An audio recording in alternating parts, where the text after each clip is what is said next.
පහසුවෙන් ඍජුව වාඩි වෙන්න. හේතු වෙන්න එපා කියන්නේ සමහරවිට නිදිමත වෙන නිසා නැත්තම් ඒකේ කිසි ප්‍රශ්නයක් නැහැ. ඔබ මෙතන කය හරඹයක් නෙමෙයි කරන්නේ සිත හරඹයක්. ඒක නිසා පහසුවෙන් වේදනා රහිතව සිටීම ඉතාම වැදගත්.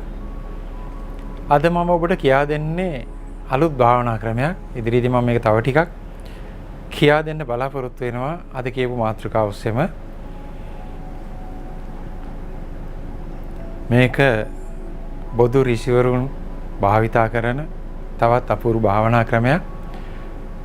සමස්ත විශ්වයේ බවටම විශ්ව විඥානයේ බවටම තමන්පත් වීම, තමන් කියන්නේ තමන්ගේ සිත, මනස ඒ අතර තියෙන සම්බන්ධය ඉවත් කර ගැනීමෙන් තමන්ම විශ්ව මනස බවට පත් වීමෙන් ඒ ප්‍රභාස්වර භාවයේම තමන්ගේ විශ්ව මනසම තමන්ගේ මනස කියලා තමන් හිතාගෙන ඉන්න.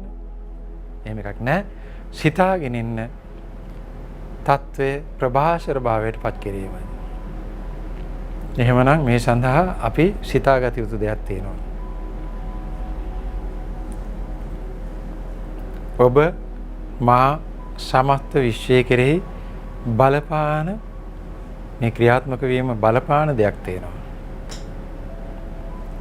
සබා දහමේ ක්‍රියාකාරීත්වය ඔබේ මගේ ඇතිවීම, පැවතීම, නැතිවීම ඒ ආකාරයෙන් ඒක නියතයක් විදිහට ක්‍රියාත්මක කිරීම, විශ්වයේ පවතින සියල්ල උත්පාද, තිති, භංග කියන කොටස් තුනට අයත්ව ක්‍රියාත්මක වීම, මේ දේවල් ක්‍රියාත්මක වන ඒ දේවල් මත ක්‍රියා කරන යම් බලයක් තියෙනවා. යම් ඥානයක් තියෙනවා. අපි බෞද්ධ විදියට හඳුන්වනවා විඥාන නමින්. යෝග විද්‍යාවේ සිද්ධාචාර්යවරුන්, හෙවත් ඍෂිවරුන් ඒ නමිනුත් හඳුන්වනවා. ඒ අය මේ හඳුන්වනවා universal consciousness, විශ්වයේ සවිඥානික භාවය, විශ්ව විඥානය නමින් හඳුන්වනවා. එතකොට අපි කියන්නේ කොහොමද එහෙනම්? විශ්ව විඥානයමයි, වෙනත් කිසිවක් නැත. විශ්ව විඥානයම අප තුළ ක්‍රියාත්මක කරනකොට ඇතිවන මෝඩ ලාමක ස්වභාවයේ ගොංකමට කියනවා පෘථග්ජන භාවය කියලා. අපි ඒ අපේ කරගෙන අපි කියා කෙනෙක් සිටිනවා මේ මගේ විඥානය, මේ මගේ දැනීම, මේ මගේ පංචේන්ද්‍රිය, මේ මගේ සිතය නමින් සිටීමේ මෝඩකමටපත් වෙනවා. නමුත් මේ සියල්ල විශ්වයේ සතු විශ්වයේ නිර්මාණයි. එහෙමනම් ඔබ නැවත සිතින් විශ්ව මනස බවට පත් විය යුතුයි. විශ්ව මනසමයි ඔබ විශ්ව විඥානයමයි. මේ සඳහා මා ඔබට සිද්ධාචාර්යවරුන්, බෞද්ධ සිද්ධාචාර්යවරුන්, බෞද්ධ ඍෂිවරුන් ක්‍රියාත්මක කළ භාවනාවක් තවත් එකක් කියලා දෙනවා. දැන් මම ඔබට කීපයක්ම කියලා දුන්නා.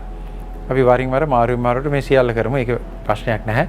Tamanට සිත්ගත් භාවනාවක් තියෙනවා නම් මා කියලා දීපු ඒවයි ඒකක් දිගින් දිගටම ෆලෝ කරාට, ක්‍රියාත්මක කරාට කිසි වරදකුත් නැහැ. එක එක්කෙනාට ගෝචර වෙන්නේ එක එක භාවනා ක්‍රමයි. එතකොට මා ක්‍රම කීපයක්ම කියලා දෙනවා. තව ඉල්ලන නිසා මේ භාවනාවට කියනවා හම්සා භාවනාව කියලා. අද අපි කරන්නේ හම්සා භාවනාව. එතකොට සංස්කෘත භාෂාවෙන් හම් කියනවා. නැත්තම් තවත් තැන්වල අහම් කියලා කියවෙනවා. කොමක්ද ඒ වචනේ? මම වෙමි. මා කියලා කියන කෙනාට අහම් කියනවා. අපි මම කියා කෙනෙක් නැති වුණොත් අපි දැනට ඒක ඉගෙන ගනිමුකෝ. මම අහම්. සංස්කෘත ස්වරවල ඔබ දන්නවා ඇතිනේ අහම් වෛශ්වානරෝ භූත්වා ප්‍රාණීනම් දේහම් ආශ්‍රිතහ. අපි ආහාරයේ ආශිර්වාද ගන්නකොට කියන දේ දන්න අය ඇති සමහර විට. ඒ වගේ අහම් කියන වචනේ තියෙන්නේ මමයි, මම වෙමි, මම කියන දේ තමයි තියෙන්නේ. එතකොට සා කියන්නේ කොහොමද? මම වෙමි, සා නැත්තම් හා කියන සද්දයක් එනවා. හම්සා. සා කියන්නේ මම එයම වෙමි. කුමක්ද? මම විශ්වයම වෙමි කියන එක තමයි හංසා කියන එක කියන්නේ. හම්සා මම වෙමි. හම්සා. අපි ඒ කටින් කියන්නේ නැහැ. අපි බලමු මේ සිද්ධ වෙන ස්වභාවික ක්‍රමයක් තියෙනවද කියලා. හොඳයි බලමු චුට්ටක් ඔබ හොඳ විමසිල්ලෙන් බලන්න මා දිහා. මා ඔබට තේරෙන්න කටින් ශබ්ද කරනවා මේ විදිහට. හම්සා හම්සා හම්සා හම්සා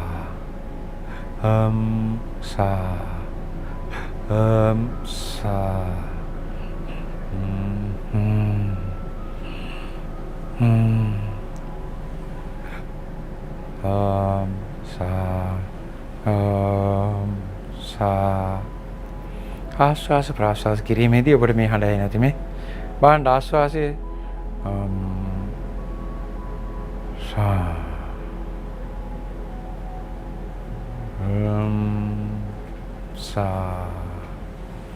ආශ්වාස කරන මොහොතේ ඔබට මේක වචනයෙන් නැතුව දැන් හිතෙන් කියන්න පුළුවන්.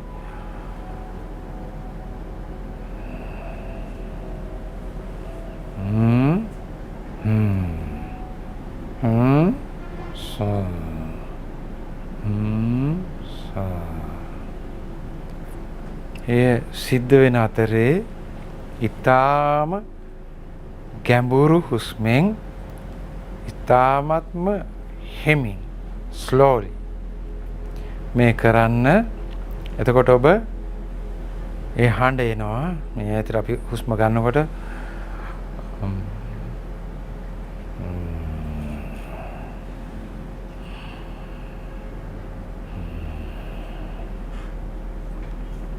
දැන් හඬක් නැගෙන්නේ නැහැ. නමුත් ඔබට සිතට ඒක හැඟෙනවා. සිතට අවබෝධ වෙනවා.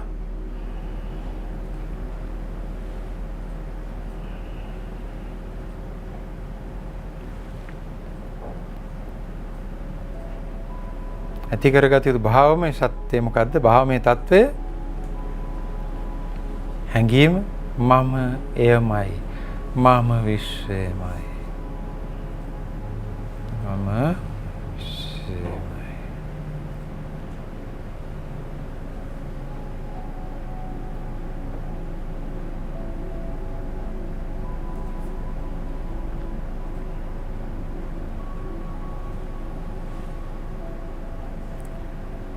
වෙන කිසිදු සිතුවිල්ලක් කෙරෙහි අවධානය දෙන්න එපා.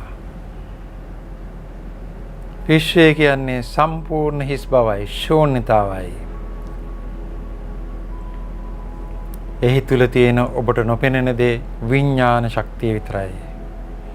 විඥාන බලය විතරයි. ඔබට එය ස්පර්ශ වෙන්නේ මනසින් විතරයි. දකින්න දෙයක් නැහැ. ඇස් පියාගත්තත් පේන දෙයක් නැහැ. ඔබ කිසිම සිතුවිල්ලකට අවධානය දෙන්න එපා. ඔබ සමස්ත හිස් බව තුළ ඉන්නේ. ඔබ එයමයි. ඔබ අසීමිත ශූන්‍යතාවයයි. ඔබ එයමයි. සීමිත විඥානයමයි. විශ්ව විඥාණයෙන් පිරලා තියෙන තැන ශූන්‍යතාවය කියන්නේ මෙහිදී පූර්ණ හිස් බව නොවේ. එය විශ්ව විඥානයමයි. විඥාණයෙන් පිරී ගිය හිස්තැනට ශූන්‍යතාවය කියනවා.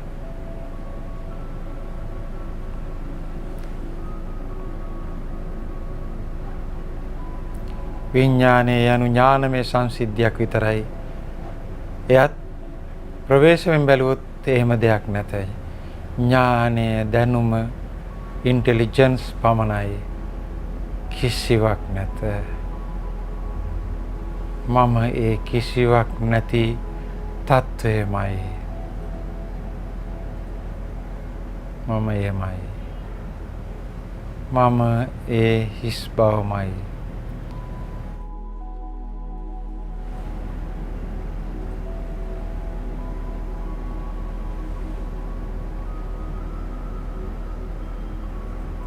ඔබේ සිත හිස් වෙන්නට අසීමිත විශ්වය බවට ඔබේ සිතපත් වෙනවා. එහි තියෙන අසීමිත විඥාන ශක්තිය ඔබ බවට පත් වෙනවා. විශ්ව ශක්තිය නමින් ඔබ කියන ශක්තියෙන් ඔබ පරිපූර්ණ වෙනවා. කිසිම සිතුවිල්ලක් ආවාද මා දන්නේ නැත. ඒ ගැන මගේ හැඟීමක් නැහැ. මම හිස් බවමයි.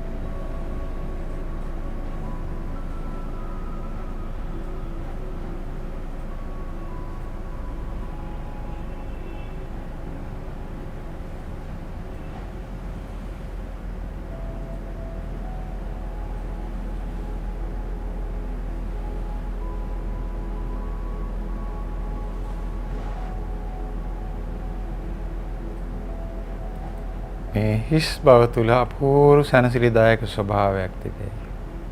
ඒ නිවි ගිය ස්වභාවයක්. මා මෙහි මොහොතේ ඉන්නේ නිවීම තුලයි. ඒ නිවුණු සැනසිලිදායක ස්වභාවය තුලයි. ඔබ ඒ ගැන සිතන්නටත් අවශ්‍ය නැහැ. හිස් තැනක හිස් දෙයක් ඔබ කියා කෙනෙක් නැත. සිතක්ද නැත.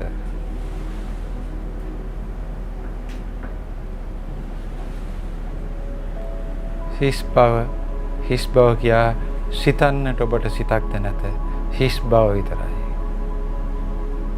කිසිවක් නැත.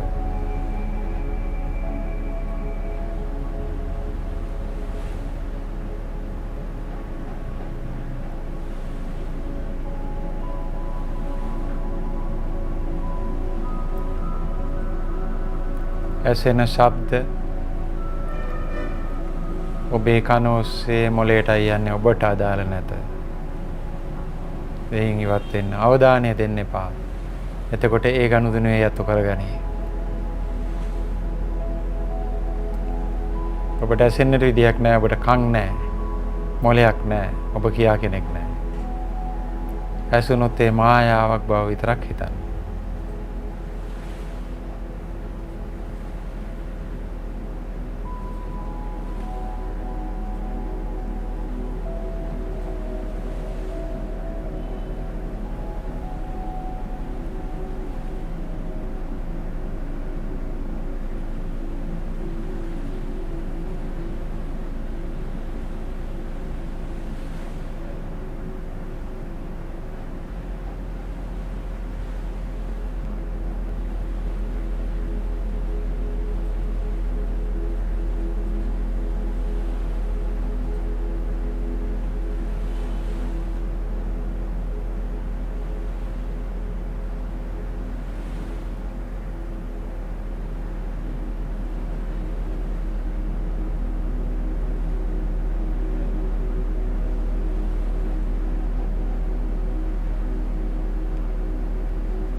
පරණ පුරුද්දෙන් ඔබට දැනේ හුස්ම වැටෙන විදිය ඇතැම් අයට. නමුත් ඒ මායාවක් විතරයි. ඔබ කියා කෙනෙක් නැත. දැන් ඔබ ඉන්නේ තනිකර හිස් තැනක. ඒකින් ඉවත් වෙන්න. ඒ පරණ පුරුද්දක් ඔබට දැනීම පමණක් කියා හිතන්න.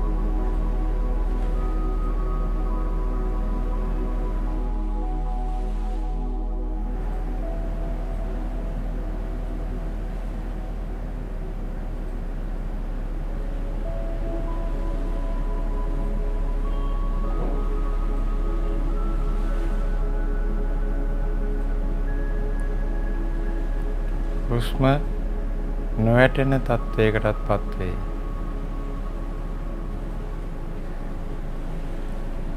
තාම කෙටි වෙලා හුස්ම සියුම් වෙලා යාන්තම් හුස්ම වැටෙන තත්වයකට ඇවිත් තිබේ. ඔබට අවධානය තිබුණොත් කියයි මම ඔබට කියන්නේ. එතෙන්ට අවධානය දෙන්න අවශ්‍ය නැහැ. ඔබ එතකොටපත් වෙන්නේ ගැඹුරු සමාධිමය අවස්ථාවකට හේවත් විශ්ව විඥාන අත්දැකීමටයි. හොඳයි අපි දිගටම කරමු. මම ඔබට බාධා කරන්නේ නැහැ.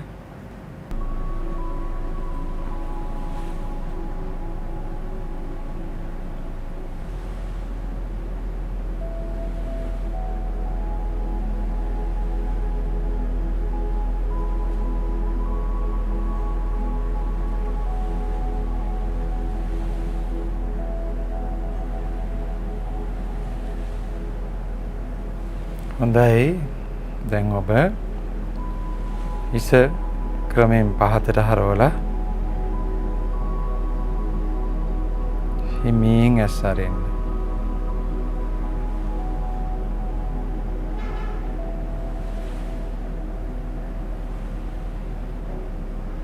මේ ශරීරය ඔබ ක්‍රියාත්මක කරන යන්ත්‍රයක් විතරයි. ඔබ කියන්නේ විශ්ව විඥානයමයි. එහි වෙනසක් නැහැ. සැරියත් මේ ඔබ පදවන යන්ත්‍රය නැත්නම් වාහනය කියලා හිතන්න. ඔබ කියන්නේ මේ සිරුර නෙවෙයි. ඔබ කියන්නේ අසීමිත විශ්ව විඥානයමයි. එහි පැවැත්මමයි. මේ භෞතික ඔබට අයිති නැති දෙයක්. ඔබ විවේකීව සිටින නිකන් ඉන්න හැම මොහොතකම ඔබ විශ්ව විඥාන අත්දැකීමටපත් වෙන්න, සැබෑව බවටපත් වෙන්න. එතනයි සත්‍ය තියෙන්නේ. ඒ සත්‍ය අවබෝධයට ගැනීම සත්‍ය අවබෝධයයි. සත්‍ය යන ඔබ කියා කෙනෙක් නැත. ඔබේ සිත කියා දෙයක් නැත. විශ්වයේ ක්‍රියාත්මක වන අසීමිත විඥානමය සිත පමණයි. මේ අවබෝධයටපත් වුණාම ඔබපත් වෙන්නේ තත්වාබෝධයටයි. මා හිතනවා ඔබ යම් අත්දැකීමක් ලබා ගන්න ඇති කියලා. මම වැඩසටහනේදී ප්‍රාණායාම අභ්‍යාසය කරේ නැහැ කාල වේලාව නිසා.